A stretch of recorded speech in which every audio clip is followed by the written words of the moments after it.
On our episode today, I have Matt Bahr, founder of Fairing here. He's awesome. I've chat with him all the time. We am always blown away by how much he knows and the things that he's working on. Thank you so much for joining us today, Matt. Thanks for having me on. I'm excited to dive deep here. Yeah, so let's get started with the easy stuff. Tell us about your background. Who are you? How you got to where you are today? Yeah. So I've been in e-commerce since 2010, 2011. Was a merchant for the first, call it 6 or 7 years. Left that side of the table in 2016. Funny enough, enamored with same day delivery. Not a ton of people know this, but at the company I was at prior to, I was leading all things digital. So I owned the digital P&L plus logistics. So I had this like beautiful view of the business. And at the time, Uber Rush and Postmates were like the future of e-commerce. So I left that company in 2016 to go build a company in the same day delivery space, trying to generate top of funnel demand was the general kind of thesis around that company. We never found product market fit, raised a small friends and family rounds to support that. But what came out of that was one of those customers here in New York where we're located called Kara Sport, handbag company, Aaron over there. We were working with a ton on kind of all things same day, but just like their business in general. And he came to me once and was like, "Hey, we're doing all this influencer gifting." He's like, "Bags are just like going out the door every day. We're giving influencers codes. But if we look in Shopify and we look in Google Analytics, like nobody is using the codes. So like we pretty much don't think it's working. But every once in a while, like we have this hunch that it is." So that was kind of the founding conversation to Fairing. I suggested to him to go add a Google form. So this is in 2017, so a bit ago, kind of before the whole post-purchase survey craze. And he had to use a different app to add the embed for the Google form. And he had that live for a few months and then came back to me and was just like, "Hey, like this is like my source of truth. Like I open this all the time. It's been super helpful, but it doesn't give me any order level information." So that was the catalyst on our side. That was like, "Hey, I think emotionally we were like, we haven't found product market fit with this other product. We could take a couple weeks and build a post-purchase survey app that kind of joins these two data sets." So that's how we got started. We launched in May of 2018. And yeah, a lot of other founders always ask me, it's like, "Hey, how do I know when I have product market fit?" And for me, I saw kind of the contrast of not having it and having it. And my answer to that question is always like, there's no metrics. You'll just know when you have it. And it was just like big plus store after big plus store that summer would install our post-purchase survey app. And that's really where we got started. So I owe a lot of gratitude to Aaron at Kara. Other things that happened, like iOS 14, that have certainly helped, but he definitely was the initial push or spark that really surfaced the problem to us. I love that you talk about product market fit because to tie it back to like consumer goods too, there is still product market fit in the consumer goods standpoint too, right? Like that is not a concept that is wholly unique or tied only to SaaS. And working with brands from, just starting out to, very established and very clearly have product market fit, it is really interesting to see the difference between the two, right? Like, on advertising side, when we see really low click-through rates, really low conversion rates, and just like people not caring, it's it's step one of maybe it's a product market fit thing and not a marketing issue always, 100%. Yeah. I always look at brands in two categories. One of them is brand led and the other is more problem solution type products. Yeah. I can't imagine doing the brand led side of things just with how my brain works, but like apparel, like product market fit, it's kind of like brand market fit. Maybe there's a little bit of product there from a quality perspective and whatnot, but it's really about building that brand that gets people excited and wanting to purchase the product, where we have all these like supplement companies, which is a huge vertical now. And it's like, okay, here's a problem. Here, we're the solution. And it's just like two totally different vectors into marketing. It's actually really interesting too, because I would say that there is this element of brand market fit regardless, right? Because even on the vitamin side, there's so many people solving that problem. You kind of need that brand element too, because then there's communities being built, right? Like I'm aligned with this brand because of this, and I always find that to be fascinating. The brand market fit, I've never heard it positioned that way, but it's probably the best way to actually position it. Of like, do people care to be a part of that community? And is Yeah. there a big enough community to actually run a store or like Build run a a business. brand? Yeah, build Yeah. a business, right? So I think that was, anyway, that slight I, tangent from our series of questions, but the a good last one. the last point I want to make on that is I find it fascinating because the consumer has to identify with the brand, Yes. and sometimes that is not clear.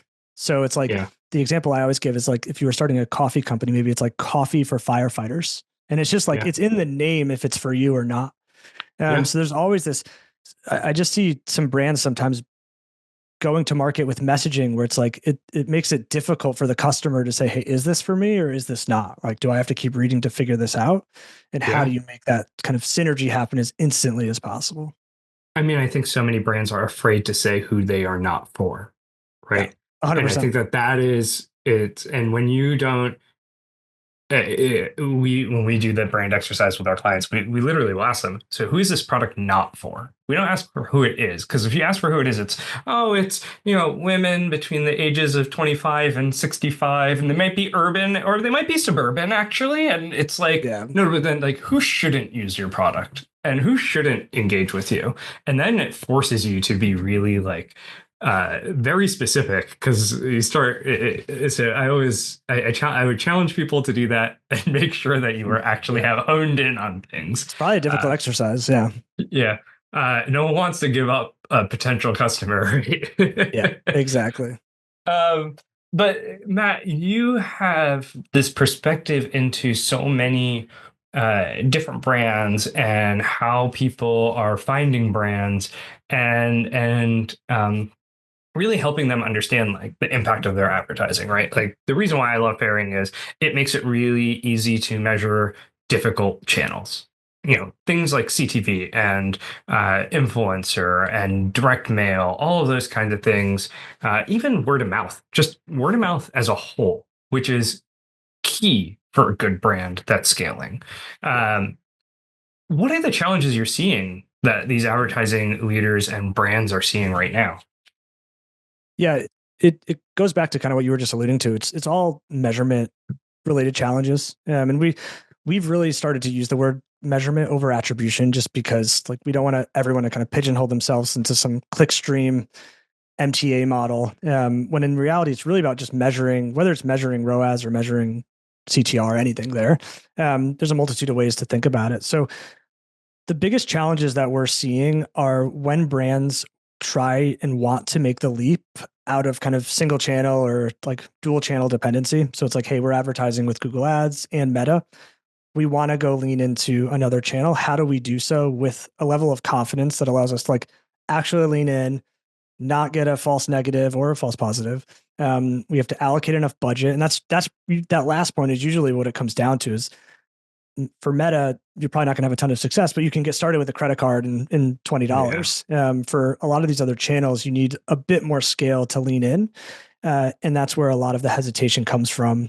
And it makes our job exciting because the guardrails are always changing. So we think about whether Yeah. it's privacy regulations or new channels. Hey, Game Ad and AppLovin is now a new channel for e-commerce advertisers. So it's always moving target that marketers have to essentially adapt to every quarter or every Yeah.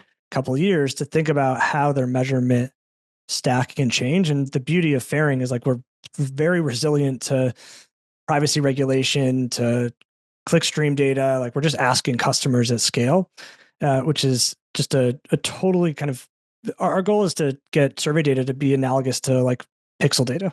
And like, how do we Yeah. get the level of deterministic confidence in a survey response that someone would get from somebody clicking on an ad and then buying? Yeah, it's interesting because you say Meta is really easy to get started on. I think there's also this element of everyone knows Meta is going to work. At least at some level, it's going to work for you. And Yeah. so when you are trying, on the agency side, we see this all the time around like if we're trying to prove out a positive expectation, it's a lot easier to prove out that than it is to prove out a negative expectation. And so people are always, oh, Pinterest will never work for me, or Reddit will never work for me. Oh, CTV, we don't have enough money for that, so it's not going to Yeah. work. Trying to convince someone otherwise is uh, requires a lot more planning and a lot more green sprouts. We need to show along the way all of these Yeah. things. We might run incrementality test over a 90-day period, but we won't even get to the end of 90 days if we can't show something along the way, right? Yeah. And so that's where I think post-purchase survey ends up being really helpful, because it's like, okay, yeah, great. We spent X amount of dollars and we saw a handful of people say they found it on. That's enough for us to say we're going to continue on this Yeah. route, We're right? getting Like, enough signal. Yeah. yeah, yeah. So, I think measurement is and continues to be a challenge. I guess my question for you, and this is going to be a little bit of a loaded question, is when is it too much measurement? Like when is it that the marketer is just so wholly focused on measurement they forget to go do something? Yeah. Yeah. No, I'd say that happens quite often. I was chatting with a friend of mine last week. I had lunch with him, and he recently ran a whole campaign for this large CPG company, and the creative that they created received a ton of awards because it was like actually creative in the sense of how they That's thought cool. about the campaign, and it went viral and like all these things. And I think that's where a lot of brands kind of forget. They just lean so far into optimizing. Yeah. And I see like there's companies out there creating ad units with AI. It's like, here, record one and create 100 others. And it's like you're totally removing kind of the art of advertising from this, which again might garner you a positive result. But I do think most brands get hung up in optimizing everything, and that's like we're fair. Like we take what one could argue is a more Occam's razor approach at Fairing, where it's like we look at survey data and last click data and join those two, and kind of tells a story of like first touch, where discovery is happening, and then what's Yeah. happening at the very bottom of the funnel. And arguably, that's what you need for the majority of channels, at least to understand directionally or even further, like, is this working or is this not? Yeah. Yeah. It's interesting because you said this, uh, you know, the AI driven creative, and you're making like hundreds of them, and that you'll get results. And I will always preface this by saying you will get results in the short term. And Yeah. then there, at the risk of a long-term expectation. And um, the impact of brand and how brand works together into things, even in your performance marketing, is really valuable and important. Again, going back to the brand market fit, like once Yeah. you have brand market fit, that's great. And we always will tell clients when media is driving too much of the revenue, you have a brand marketing issue right now, and we are winning on performance marketing, but we are stuck where we are, and you're not going to be able to scale beyond this until we get brand marketing in place. And I'll give a shout out to our friends at Tracksuit, because we work with them pretty regularly to help with the brand measurement and brand thinking, because Yeah. we were talking about this before, but product attributes and what people think about your product matters just as much. So how are you guys helping brands really think through what people think about their products? Because post-purchase survey, part of it is marketing and advertising measurement, but also there's so much more you can do there. Yeah. So we group everything into four key categories. The first one, measurement, attribution. How did you hear about us? When did you hear about us? Type questions. The next one is, I might hit this light in a second because my room just went dark. The second one here, hold on one second. There we go. The first one's attribution and measurement. The second one is personalization and segmentation. So this is kind of a layup. You can use this downstream in Klaviyo and your ESP, but also just like pivot all your other data on it. It's questions like, how would you describe yourself? Like, Oh yeah. marketers spend so much time, maybe a subset of marketers spend a lot of time on building personas of like who their customers, who they think their customers will be. And they don't spend a lot of time thereafter then taking customers and bringing those customers back into those personas. And that's where that question gets super Or valuable. even validating their customer set, right? Like you made all these assumptions. How do you validate that that's actually who it is? Yeah, exactly. So that's why I love how would you describe yourself? It definitely gets a little bit more difficult in like the apparel realms versus a product that's maybe like used for a specific reason. Yeah. But that's definitely the second question or type of question that we recommend customers tackling after that main attribution one. And then the third is kind of two others. The third one is just general research. So it's demographic, psychographic. There's a ton of other ways to get that data. You can enrich it with third-party data sets and whatnot. But if you're a smaller brand or just trying to get a quick, like, what's the age of my average customer? You could do so very easily with fairing. And then the last opportunity with post-purchase surveys is around conversion rate optimization. Oh, So interesting. this is also like a layup in the sense of how do you operationalize it. It's questions like how was your shopping experience? If somebody says not great, and we have templates for this, you can then push that data to a sheet. We're now using like Shopify Flow and ChatGPT to categorize all of that for a couple brands, and then you could build dashboards. Hey, it's checkout, it's discount codes, it's so and so, and it'll give your team, your digital product team, whoever's managing the website, kind of almost like a to-do list of like, this is where I should focus. These are the biggest problems that are hanging up customers. And then for the customers who have a really bad experience, you could then pipe that data to your CX platform and automate an outbound that says, I'm so sorry you had a bad experience. Here's 10% off. So that's Yeah. how we think about grouping kind of the ways in which to extract value out of post-purchase surveys. Yeah, we had one of the questions that because there's questions that you put in there because you want general broad questions, and then I think sometimes you'll get these very specific questions that you want to have answered, right? So two that we wanted to get answered were who was a competitive set. So when you were Yeah. purchasing this, who else did you consider before you chose us? Yeah. And then why, right? Like it's always kind of curious to understand why. And then the other one was who are you purchasing for? Is it Yeah. for myself, for my friend, for a cousin, just to help understand like how giftable a business is, right? Yeah. Because that helped the logistics team understand that, all right, well, should we prioritize gift messaging and gift wrapping ahead of Q4 holiday? Or do we not need to do that? You're like, oh, Yeah. well, I guess 20% of our product is gifted. So maybe this is a huge opportunity and we didn't realize that. So, yeah, I love just the kind of amount of information that we're able to glean so easily. And I think the thing that surprised me the most was just how happy people are to answer the question.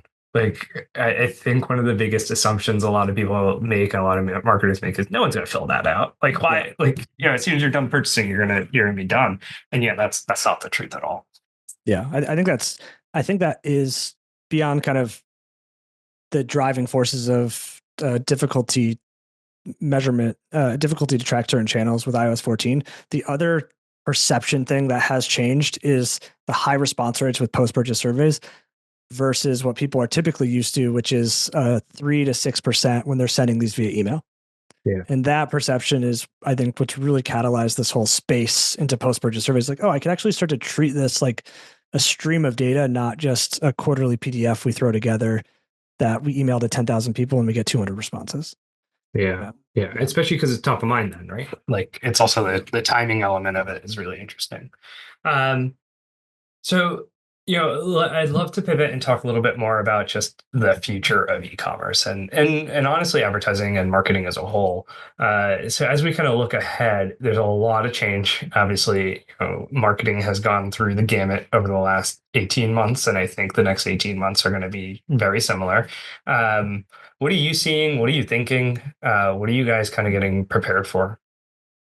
Yeah, we're definitely seeing at least we're expecting the introduction of new channels. I feel like there's a little bit of a kind of renaissance happening. App 11 definitely opened the door to a new one no one was thinking of. There's Yeah.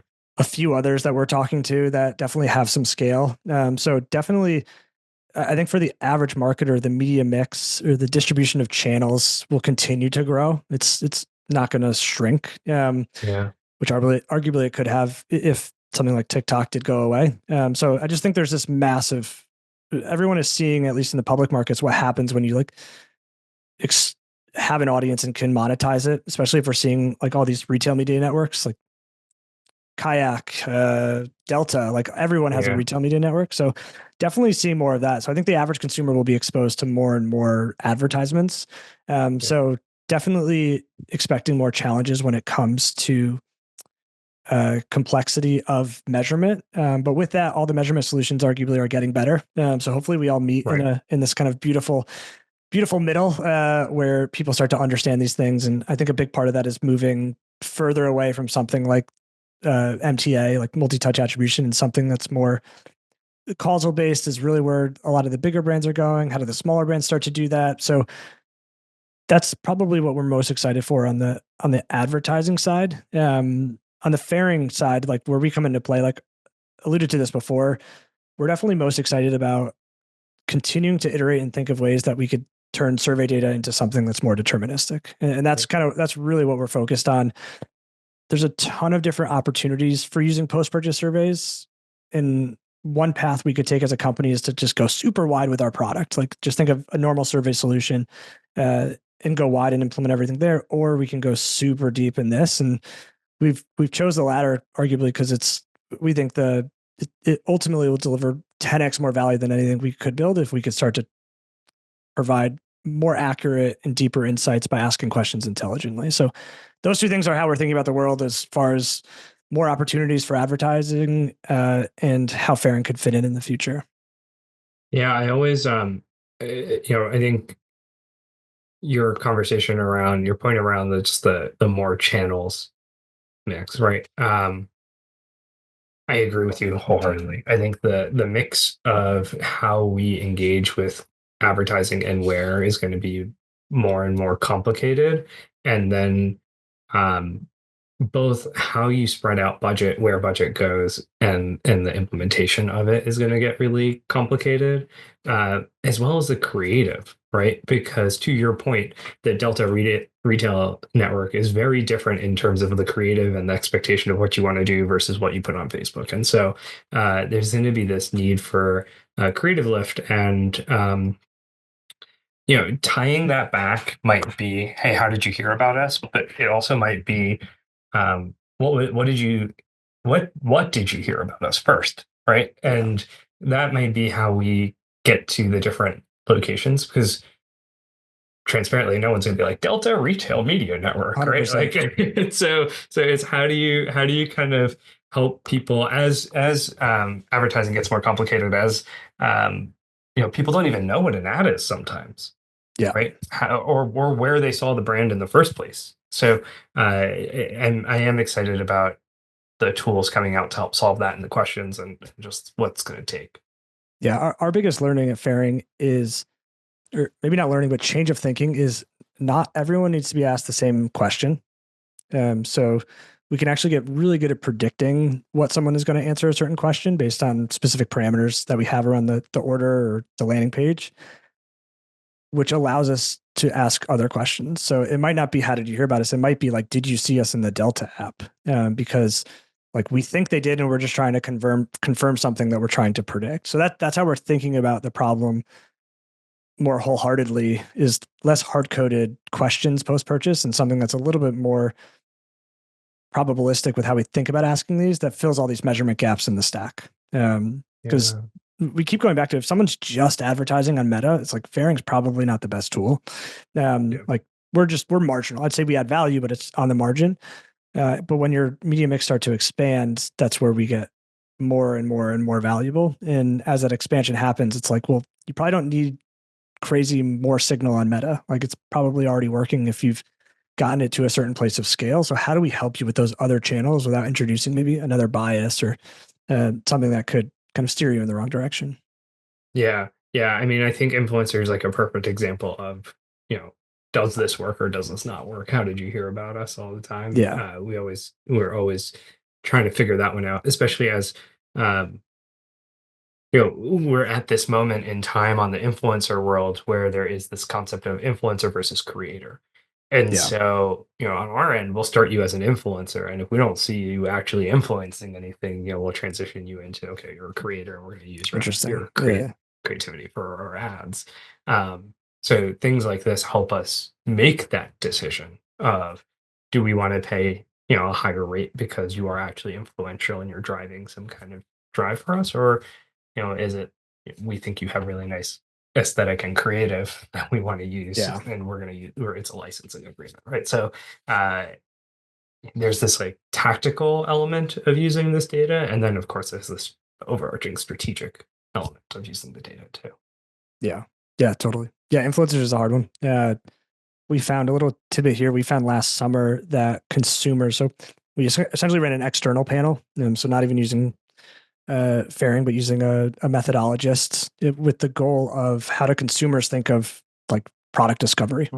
And the learning out of that was that they think channel first, not influencer first. So if they discovered a brand through Kim Kardashian, it's not like their immediate thought isn't Kim Kardashian. It's actually Instagram and then Kim Kardashian as the channel.